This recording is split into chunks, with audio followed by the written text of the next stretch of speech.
तुला कोणी काही बोललं का ज्ञानदादा?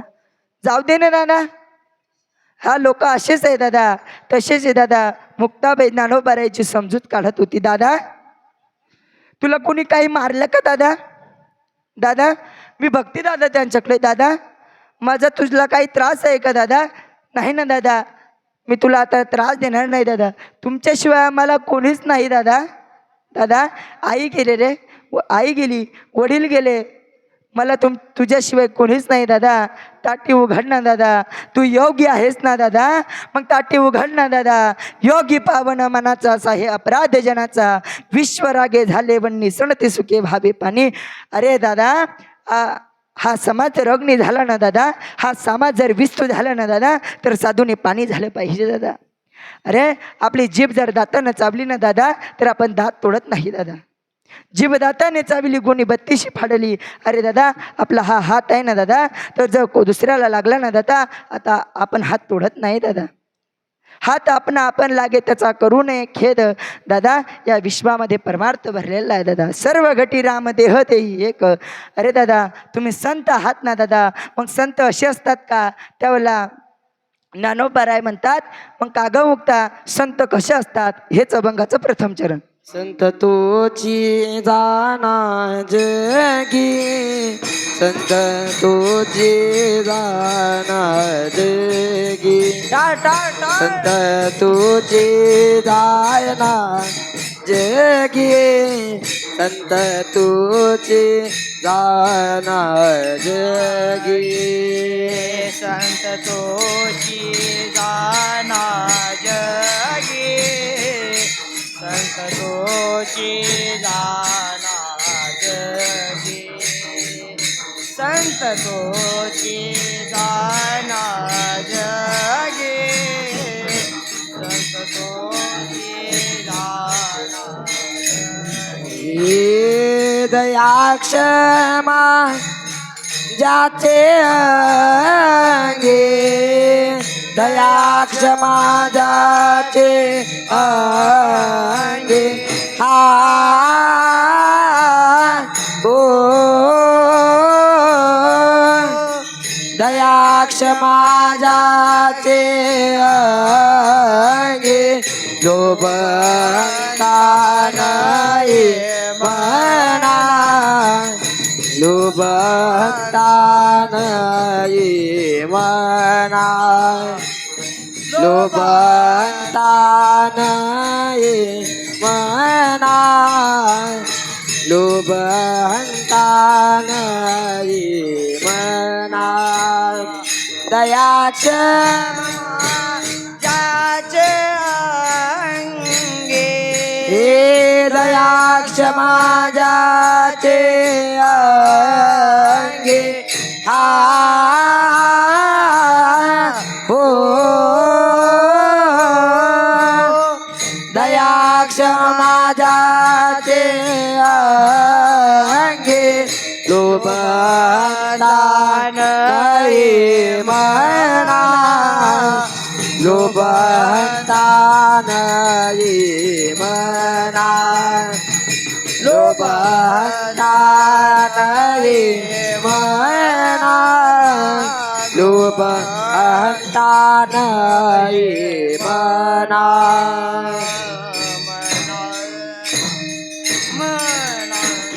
संत तोची जाना जगी, दया क्षमा जाचे अंगी, लोभवंता नये मना जगी, विरक्त तोची जाना. मुक्ताबाई महाराज म्हणतात, संत कोणाला म्हणतात? ज्याच्या ठिकाणी दया आहे, क्षमा आहे, शांती आहे, याला संत म्हणतात.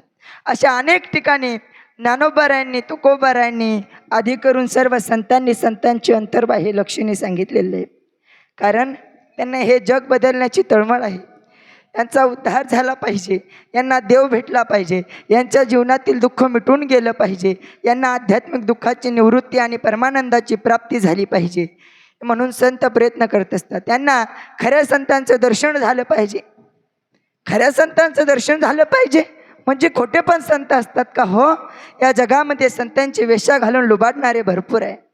पोटासाठी संत झाले कलित बहुत, भगवे वस्त्र धारण करून, जटा वाढवून, अंगाला भस्म लावून, लंगोट बांधून लुबाडणारे भरपूर बरे आहे. लांब लांब जटा अस्वलाच्या अंगावर लांब लांब जटा अस्वलाच्या अंगावर लांब लांब जटा हे अस्वलाच्या अंगावर लांब लांब जटा पारधी लंगोटीने त्यागी दिसे मोठा हे पारदील गोटीने त्यागी दिसे मोठा कुत्र्याच्या अंगावर भगवी छटा हे कुत्र्याच्या अंगावर भगवी जटा कुत्र्याच्या अंगावर भगवी छटा हे कुत्र्याच्या अंगावर भगवी जटा गाढवाच्या अंगावर काय भस्माचा तोटा हे गाढवाच्या अंगावर काय भस्माचा तोटा गाढवाच्या अंगावर काय भस्माचा तोटा हे गाढवाच्या अंगावर काय भस्माचा तोटा अस्वलाच्या अंगावर लांब लांब जटा हे अस्वलाच्या अंगावर लांब लांब जटा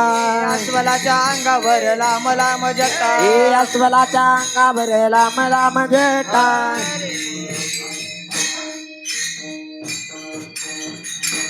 अशा लोकांच्या मागे जाऊन आपलं आयुष्य बर्बाद करून घेऊ नये म्हणून खऱ्या संतांची लक्षणे सांगितलेले. नाहीतर आपला उद्धार होणार नाही, आपल्याला देवाची प्राप्ती होणार नाही, उलट आपल्याला दुःख भोगावं लागेल. माऊली दृष्टांत देतात. भजन करा विठ्ठल. विठ्ठल विठ्ठल विठ्ठल एक व्यक्ती प्रवास करून घरी आला. आल्याच्या नंतर त्याने त्याच्या पत्नीला आवाज दिला, ए ऋतुजा, थोडस घरातून तेल घेऊन ये, मी खूप थकलोय, जरा माझ्या अंगाची मालिश करून दे बघा. आता ऋतुजा बघा कशी म्हणते, हो आले आले आले, थांबा थोडस, थांबा. ऋतुजा आली. आल्याच्या नंतर पुन्हा तो ऋतुजाचा पती म्हणतो, अगं घरात थोडंसं तेल आहे का? त्यावेळेला ऋतुजा म्हणते, नाही, घरातलं तेल संपलंय. मग म्हणे थोडं रॉकेल, म्हणे रॉकेल पण संपलंय. मग हा म्हणतो, घरात नेमकं कोणतं तेल आहे? मग ऋतुजा म्हणते, अहो माझ्या सासूबाईने नाही का थोडंसं तेल ठेवलंय, ते बिब्याचं आहे, ते आणू का? तू म्हणतो, अगं मी केव्हाचं काय सांगते तुला, जे तेल असेल ते तेल घेऊन ये. याचा होता गुडघ्यात मेंदू आणि त्याच्या बायकोचा होता टाकीत मेंदू. बघा, तेल आणलं, आणल्याच्या नंतर मस्त लगे खांद्याची मालिश केली, पोटाची मालिश केली, सर्व शरीराची मालिश केली.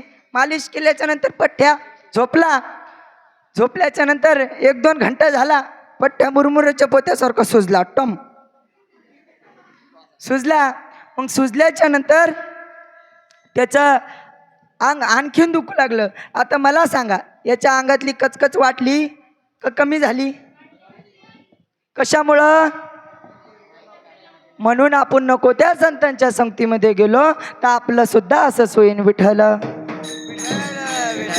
विठ्ठल म्हणून खऱ्या संतांचे लक्षणे सांगितलेलं आहे. संत तोची जाना जगी, दया क्षमा ज्याचे अंगी.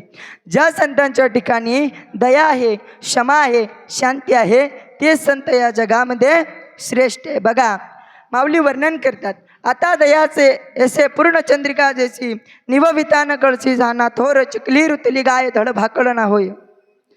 माऊली म्हणतात, एक गाय रस्त्याने चालता चालता एका गटारामध्ये पडली. पडल्याच्या नंतर एका व्यक्तीचं लक्ष त्या गायीवरती गेलं. गायीवरती गेल्याच्या नंतर त्या व्यक्तीच्या मनामध्ये कळवळा सुटला, अरे ही गाय कोणाची असेल? ही गाय दूध देत असेल का? ही गाय तूप देत असेल का? ही गाय चारा खात असेल का? ही गाय पाणी पित असेल का? का ही गाय बाकड आहे का? या गायीला कोणी काही मारलं असेल का? ही गाय बिमार असेल का? या गायीने चारा खाल्ला असेल का? पाणी पिलं असेल का? असा कोणताही विचार न करता तो त्या गायीला वरती काढतो, त्या गायीची आंघोळ घालतो, त्या गायीच्या अंगावरती पोती टाकतो, त्या गायीला चारा पाणी करतो, त्या गायीची सेवा करतो, त्या गायीचं पालन पोषण करतो. याला म्हणतात दया. विठ्ठल विठ्ठल विठ्ठल विठ्ठल विठ्ठल. आता आपण काय पाहिलं? दया. आता आपण पाहणार आहोत क्षमा. मग क्षमा कोणत्या संताच्या ठिकाणी आहे? तर तुकाराम महाराजांच्या ठिकाणी आहे. बघा, एक गाव होतं आणि त्या गावाचं नाव होतं लोहगाव. आणि त्या लोहगावामध्ये एक महान संत राहत होता. जेथे जेथे तुकाराम महाराजांचं कीर्तन असायचं, प्रवचन असायचं, भजन असायचं, काहीही असो तो तुकाराम महाराजांसोबतच राहायचा. तो घरी आपली पत्नी बिमार आहे का, आपला मुलगा बिमार आहे का, आजी बिमार आहे का, आई बिमार आहे का, वडील बिमार आहे का, काहीच पाहत नव्हता. आपल्या भाषेत सांगायचं झालं की उठला की सुटला तो तुकाराम महाराजांसोबतच राहत होता. बघा, रात्रीच्या 2 वाजता तो घरी आला. 2 वाजता घरी आल्याच्या नंतर त्याची पत्नी खूप चिडली. खूप चिडल्याच्या नंतर ती म्हणू लागली की अहो तुम्ही उठलं की सुटलं त्या तुक्याच्या कीर्तनाला पळतात. त्याला चांगला संसार करता आला नाही म्हणून तो तिकडे टाळ कुटतो, तो तिकडे कीर्तन करतो, प्रवचन करतो, आणि तुम्ही काय आपला संसार सोडून त्या तुक्याच्या कीर्तनाला जाता. तो तुम्ही रात पाहत नाही, दिवस पाहत नाही, वारं पाहत नाही, पाऊस पाहत नाही. तुम्हाला भूक लागली का, तुमची तब्येत बरी आहे का, घरी आम्ही जेवलो का नाही, असं तुम्ही कोणताही विचार करत नाही. त्या तुक्याच्या कीर्तनाला पळतात. याला कडाल दिशी कानखटी दिली. म्हणे का मारली मला. त्यावेळेला आबाजी पाटील म्हणू लागला माझ्या तुकाराम महाराजाला एक शब्द बोलायचा अधिकार तुझा नाहीये. बर, मग बरेच दिवस लोटले. ही तू आबाजी पाटलासोबत बोलली नाही. परवाच्या दिवशी एकादशी होती. आबाजी पाटलाजवळ गेल्याच्या नंतर आबाजी पाटलाचं पाय दर्शन घेतलं. दर्शन घेतल्याच्या नंतर म्हणू लागले की अहो मी खरंच खूप वाईट बोलले का हो, मला माफ करा. बघा आता हिने पहिला प्लॅन केला होता बरं का. बघा आता परवाच्या दिवशी आपल्या गावामध्ये एकादश आहे, तर मग तुम्ही त्या तुकाराम महाराजांना बोलवा. आबाजी पाटलाला आनंद झाला.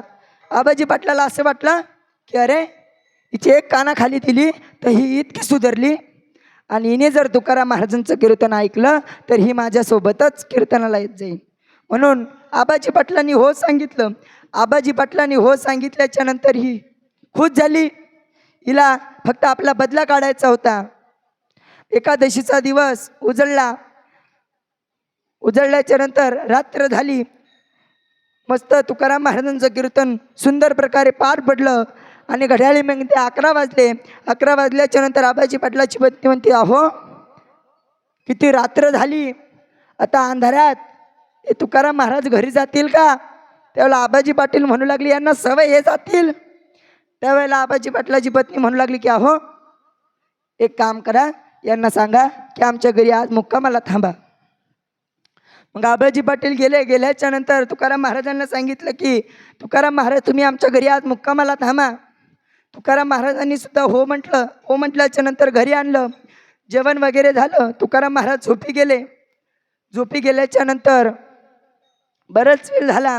गढाळीमध्ये 5 वाजले. 5 वाजल्याच्या नंतर आबाजी पाटलाची पत्नी उठली. घरामागं बाबर होतं. चूल मांडली. चुलीवरती बगोनं ठेवलं. बगोन्यामध्ये पाणी टाकलं आणि दणदण जाळ लावला. पाणी खळखळ खळखळ खळखळ उकळू लागलं. 6 वाजले. तुकाराम महाराज उठले. उठल्याच्या नंतर नांदीमध्ये आंघोळ करण्यासाठी गेले. हिने आबाजी पाटलाला उठवलं आणि सांगितलं की आपल्या घरी संत आले, जा उठणं घेऊन या. आबाजी पाटील उठणं आणण्याकरता गेल्याच्या नंतर हिने ते उकळतं पाणी बघून एका कपड्यामध्ये धरलं आणि धरल्याच्या नंतर तिथे तुकाराम महाराज आंघोळ करत होते. ते तुकाराम महाराजांच्या अंगावरती नेऊन टाकलं. माझी काया लागला बाय, जळी माझी काया लागला बाय, जळे माझी काय लागला जळे माझी काय लागला जळी माझी काया लागला बाय, जळे माझी काया लागला बाय, जळे माझी काय लागला जळे माझी काय लागला धाबरी केशबा माय बापा घाबरी केशवा माय बापा जळी माझी काया लागला बोनवा जळी माझी काया लागला बोनवा घाबरी केशवा माय बापा घाबरी केशवा माय बापा जळी माझी काया लागला बोनवा जळी माझी काया लागला बोनवा लागला बोनवा जळे माझी काया लागला नवा धावरे केशवा माय बापा.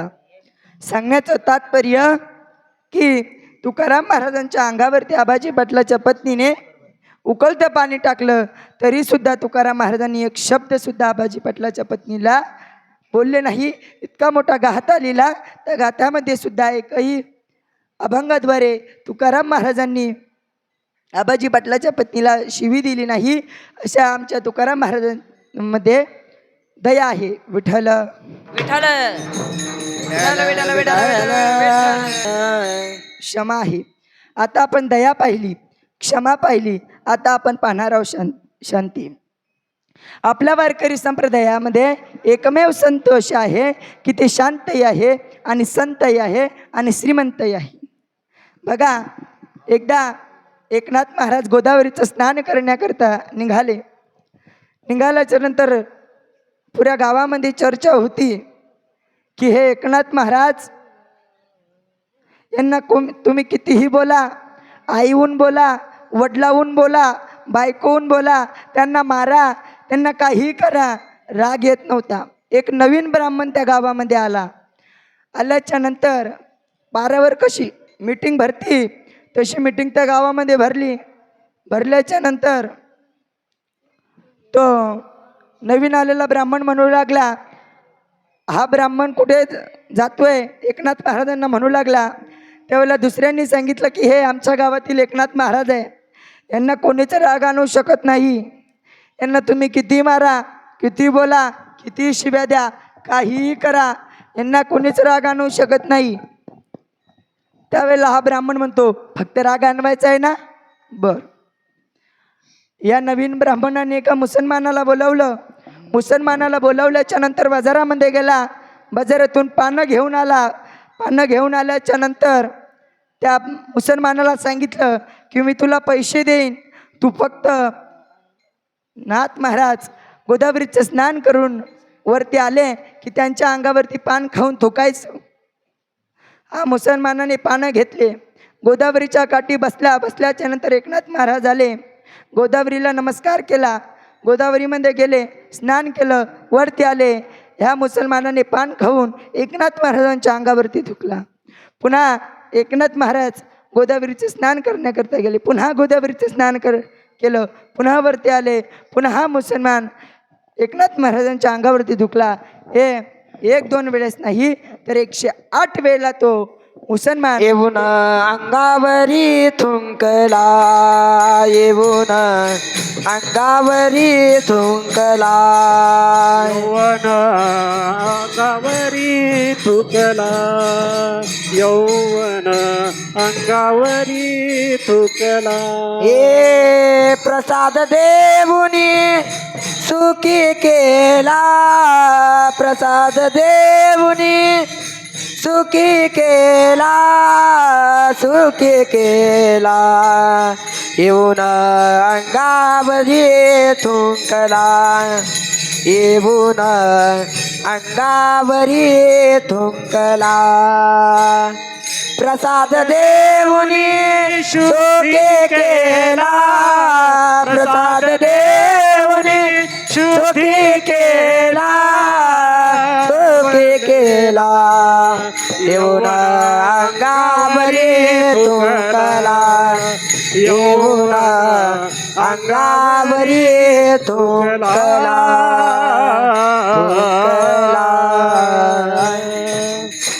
एवन अंगावरी तुंकला प्रसाद देऊनी सुखी केला. एकनाथ महाराजांनी त्याला माफ केलं. असे एकनाथ महाराजांच्या ठिकाणी शांती आहे.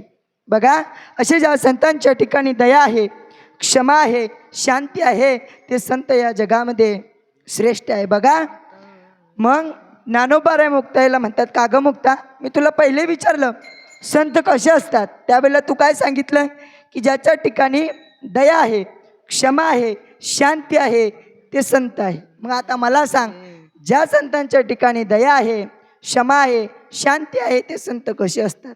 त्यावेळेला मुक्ताबाई महाराज म्हणू लागल्या, अरे ज्ञानदादा, त्या संतांच्या ठिकाणी, ज्या संतांच्या ठिकाणी दया आहे, क्षमा आहे, शांती आहे, ते संत लोभी नसतात, अहंकारी नसतात. हेच अभंगाचं दुसरं चरण.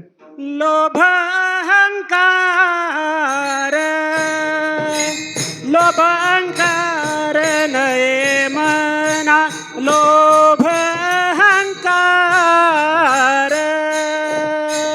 लोभ अहंकार नये मना लोभ अंता लोभ अंता नये मना लोभ अंता लोभ अंता नये मना लोभ अहंता लोभ अहंता नये मना लोभ अहंता लोभ अहंकार नये मना लोभ अंता लोभ अंता नये मना लोभ अंता लोभ अंता नये मना जगी विरक्त तोची जाना जगी विरक्त तोची जाना जगी विरक्त तोची जाना लोभ अहंता लोभ अहंता नये मना लोभ अहंता लोभ अहंता नये मना लोभ अंता लोभ अंता नये मना लोभ अंता लोभ अंता नये मना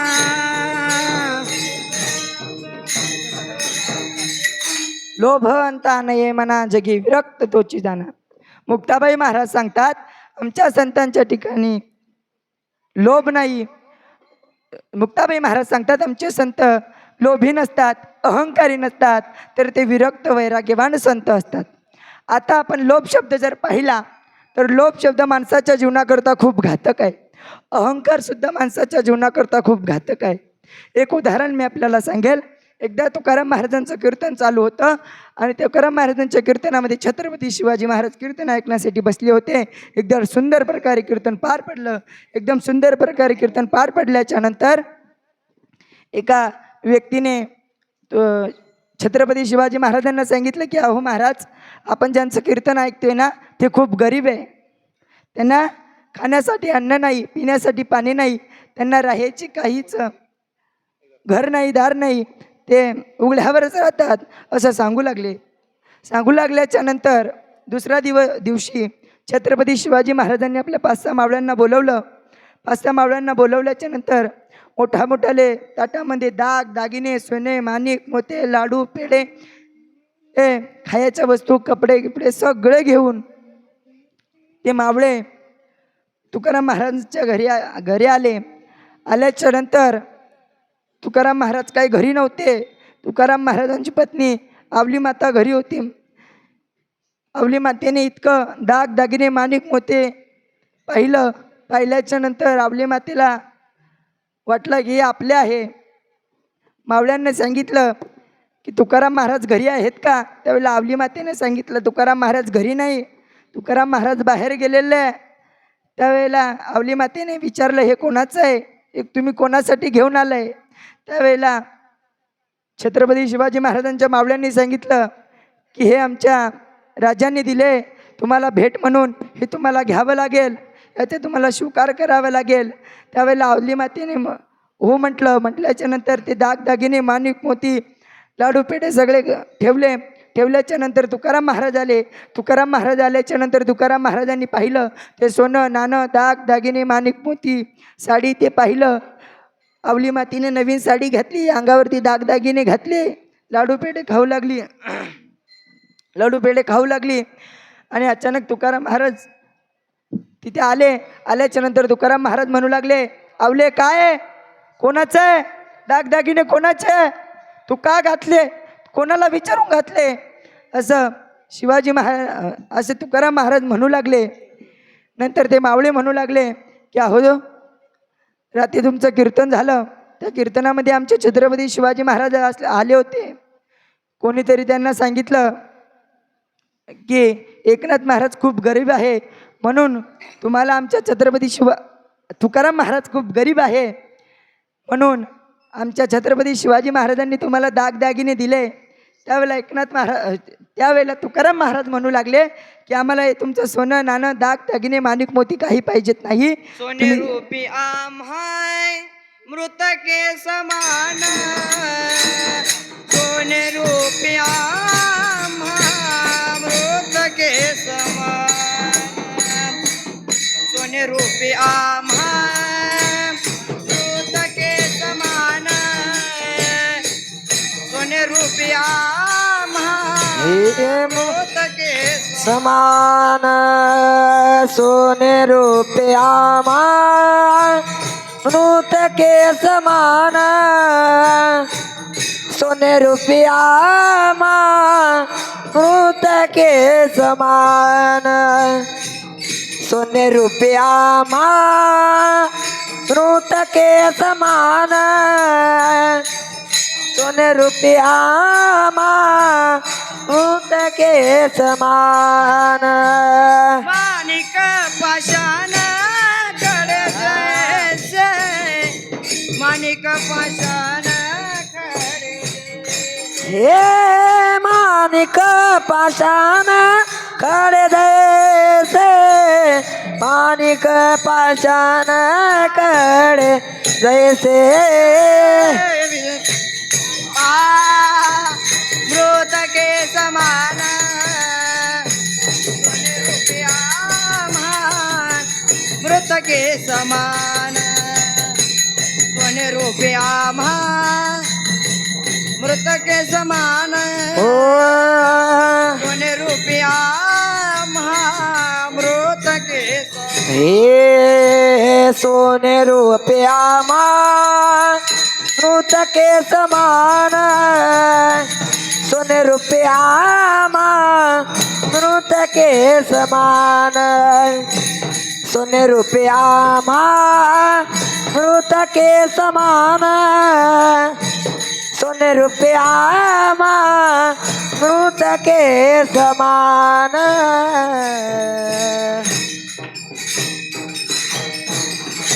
आम्हाला तुमचे सोने नाणे दागिने माणिक मोती आम्हाला काही पाहिजेत नाही. तुम्ही जा आणि त्या छत्रपती शिवाजी महाराजांना जाऊन सांगा, तुम्हाला असं वाटत असेल तुकाराम महाराजांनी आनंदाने राहावं, आनंदाने जीवन जगावं, तर तुम्ही एकादशीचं व्रत करा, गळ्यामध्ये तुळशीची माळ घाला, कपाळावरती चंदनाचा टिळा लावा, कंठी मिरवा, तुळशी व्रत करा एकादशी. आम्ही तेने सुखी म्हणा विठ्ठल विठ्ठल मुखी, दिव्य छत्री घोडे तो आम्हा बऱ्यात न पडे.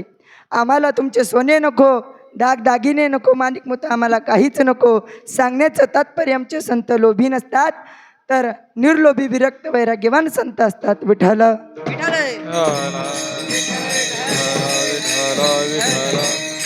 आणखीन एक उदाहरण मी आपल्याला सांगेल बघा. एकदा देवाचं आणि जामवंती मातेचं लग्न ठरलं. त्या लग्नामध्ये काही तुमच्या आमच्यासारखं वऱ्हाड नव्हतं. त्या लग्नामध्ये पशुपक्षी होते, मोठ्या मोठ्याले हत्ती होते, माकड होते, जिराफ होतं, वाघ होते, सिंह होते, सगळे जंगलातले प्राणी त्या लग्नामध्ये आले होते. मस्त जेवण वगैरे झालं. जेवण वगैरे झाल्याच्या नंतर लग्न गिग्न लागलं आणि सर्व पशुपक्षी प्राणी आपापली कला दाखवू लागली. माकडं गाऊ लागले, कोणी झोका खेळू लागलं, हरिण पळू लागली, वाघ हरणीच्या मागं पळू लागले, हत्तीसुद्धा आपल्या सोंडीमध्ये पाणी घेऊ लागले आणि त्या वऱ्हाडी मंडळींच्या अंगावरती टाकू लागले. देवाचं लक्ष अचानक नारद मुनीवरती गेलं आणि देवाने नारद मुनीला म्हटलं की अहो नारद मुनी, बघा ना आज किती आनंद होतोय. हे पशुपक्षी किती आनंदाने आपापली कला दाखवत आहे. माझी विनंती आहे तुम्हाला, तुम्ही सुद्धा आपल्या कला दाखवा, तुम्ही गायन करा. तेवढ्या नारद मुनी म्हणू लागले मी गायन करीन आणि या पशुपक्ष्यांमध्ये मी गायन करणार नाही. ज्या वेळेला मी गायन करेल त्यावेळेला हे वानरं फक्त हुप हुप करतील, माझं कौतुक कोणी करणार नाही, मी गायन करणार नाही. त्यावेळेला देव म्हणू लागले की अहो या वानरांना सुद्धा समजतं गायन कसं करावं, वानरं सुद्धा खूप सुंदर गायन करतात. नारद मुन्या आणखीनच चिडले आणि म्हणू लागले की अहो देवा, तुम्हाला जर वाटतं ना मी गायन करावं तर तुम्ही पहिले या माकडांना गायन करायला लावा, नंतर मी गायन करतो. माकडं चलाक होते. देवानी माकडांना बोलवलं, इकडे या. 6-7 माकडं आले. आकड्याच्या नंतर देव म्हणू लागले की तुम्हाला गायन करायचंय. 2 माकडं पळत गेले, टाळ घेऊन आले. 2 माकडं पुन्हा पळत गेले, तबला घेऊन आले आणि 2 माकडं जर चांगले चलाक होते. देवाजवळ गेले, देवाच्या कानात म्हणू लागले की अहो देवा, आम्ही गायन करू, परंतु आम्हाला त्या शेंडीवाल्या बाबाच्या हातातल्या तंबोऱ्या पाहिजे. काय पाहिजे? तंबोऱ्या पाहिजे. मग देवाने म्हटलं की अहो नारद मुनी, मला तुमच्या हातातला तंबोऱ्या द्या. हे माकडांना तो तंबोऱ्या लागतोय, नाही ते माकडं गायन करणार नाही. तेवढं नारद मुनी म्हणू लागले मी हे तंबोऱ्या देणार नाही. हे माकडं काही ध्यानावर नाही. हे माकडं माझा तंबोऱ्या फोडून टाकतील, तर तोडून टाकतील, मी तंबोऱ्या देणार नाही. त्यावेळेला देव म्हणू लागले की अहो तुम्ही तंबोऱ्या द्या, या तंबोऱ्याला काही झालं तर मी तुमची भरपाई देईन, असं देव म्हणू लागले. मग नारद मुनीने तंबोऱ्या दिल्याच्या नंतर एकदम सुंदर त्या माकडांनी गायन केलं. सगळ्यांना समाध्या लागल्या. देवांना सुद्धा समाधी लागली, नारद मुनीला समाधी लागली. एवढंच नव्हे तर ही माती सुद्धा मऊ मऊ होऊ लागली आणि जशी जशी ही माती मऊ मऊ होऊ लागली तसं तसं तो तंबोऱ्या हातात जाऊ लागल्या.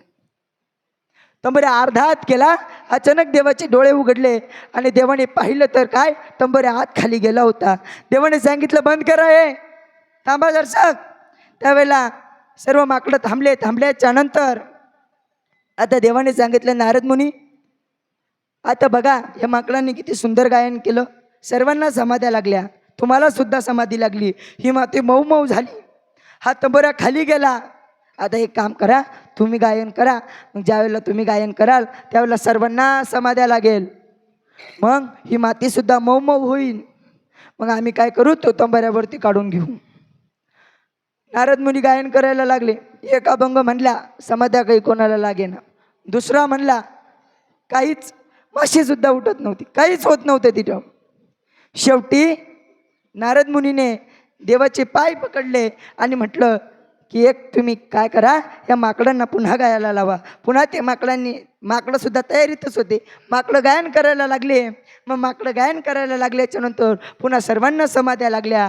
मातीसुद्धा मऊ मऊ होऊ लागली आणि तो तंबोऱ्या वरती काढल्याच्या नंतर नारद मुनी माकडांच्या चरणी नतमस्तक झाला आणि म्हणू लागला, अहो माझं चुकलं, असं म्हणू लागला. सांगण्याचं तात्पर्य, आमचे संत निर्लोभी असतात बघा, आणि अशा संतांजवळ दया, क्षमा, शांती, ज्ञान, वैराग्य नित्य असतं.